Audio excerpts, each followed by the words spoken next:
ఈరోజు అందరూ చెబుతున్నాం అంటున్నారు, అందరము సువార్తికులమే అంటున్నారు, అందరూ సువార్త చెబుతున్నామని అంటున్నారు. కానీ ఒక్కసారి ఆలోచించండి, ఆ సువార్త ఆత్మను రక్షించేదా, శరీరాన్ని?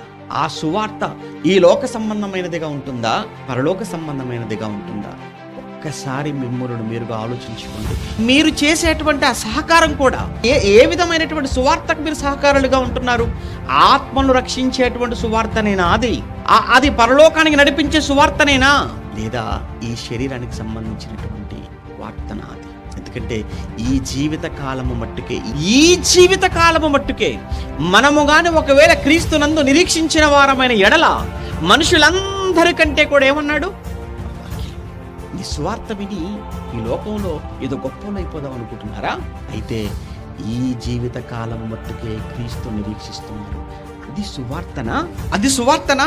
కాదండి.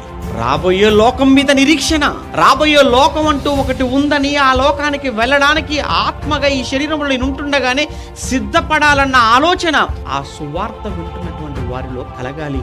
అలాంటి సువార్తకు నువ్వు సహకారిగా మారు.